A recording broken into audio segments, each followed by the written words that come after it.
65 લાખ રૂપિયા ખર્ચીને યુએસ ગેરકાયદેસર પહોંચ્યા. આજે એ 65 લાખ રૂપિયા ઝીરો બની ગયા છે. નમસ્કાર દર્શક મિત્રો, ગુજરાતના સૌથી મોટા ઓટીટી પ્લેટફોર્મ બીબી ન્યૂઝ ગુજરાતમાં હું જાનવી બારોટ આપ સૌનું હાર્દિક સ્વાગત કરું છું. અમેરિકામાં ડોનાલ્ડ ટ્રમ્પની સત્તા પર આવ્યા પછી ડિપોર્ટેશનનું વધી ગયું છે. 7.5 લાખ ભારતીયોનું ભવિષ્ય જોખમમાં છે. કેટલાક લોકો સલામતી રાજ્યોમાં ખસી ગયા છે, તો સેંકડો એવા પણ લોકો છે જે સરકારની નજરથી બચતા આંતરિક ગામોમાં ખસી ગયા છે.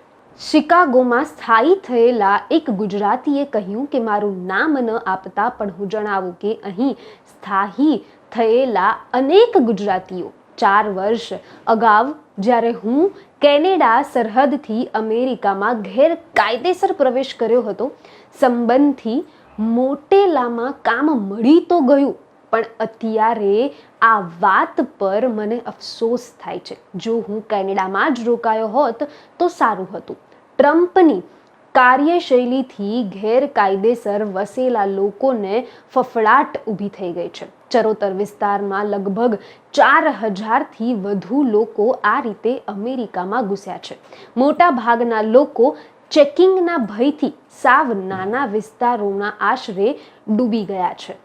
સમાજમાં એક અગ્રણીય આર પટેલે જણાવ્યું કે ગેરકાયદેસર આવેલા સેંકડો લોકો છેલ્લા 1 મહિનાથી ઘરની બહાર નીકળવાનું ટાળી રહ્યા છે. શહેરમાં પણ બહાર નીકળવું ન પડે એ રીતે ગુપ્ત રસ્તાઓમાંથી નીકળે છે.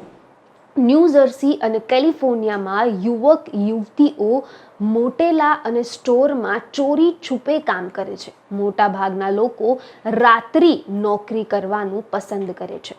સંખ્યાબંધ લોકો એવા છે કે જેમને એજન્ટને 60થી 65 લાખ રૂપિયા આપી અમેરિકામાં ઘૂસ્યા છે. મૂળ નવસારીના એક વર્ષ પહેલા ન્યૂઝીલેન્ડમાં સ્થાયી થયેલા ભારતીયે નામ ન કહી અને જણાવ્યું કે ન્યૂઝીલેન્ડમાં હજારો ભારતીયો વસેલા છે, પણ જ્યારથી ડોનાલ્ડ ટ્રમ્પનું અમેરિકામાં રાષ્ટ્રપતિ બન્યા છે ત્યારથી ગેરકાયદેસર વસવાટ કરવાની મુશ્કેલ પડી ગઈ છે. માત્ર ગુજરાતી કે ભારતીય જ નહીં, પરંતુ તમામ રાષ્ટ્રોના ગેરકાયદેસર વસવાટ કરતા લોકોને એક પ્રકારની ચિંતા જોવા મળે છે. અમેરિકાની સરકારને એવું લાગે છે કે અન્ય દેશમાંથી આવેલા લોકોને કારણે સ્થાનિક જે રોજગાર છીનવાઈ જાય છે. અહીંના મૂળ રહેવાસીઓ એટલે કે અમેરિકામાં જ રહેતા લોકો છે એ લોકોને પૂરતી રોજગાર મળતી નથી. વધુ સમાચાર, વધુ માહિતી સાથે ફરી મુલાકાત કરીશ. ત્યાં સુધી મને રજા આપ. નમસ્કાર.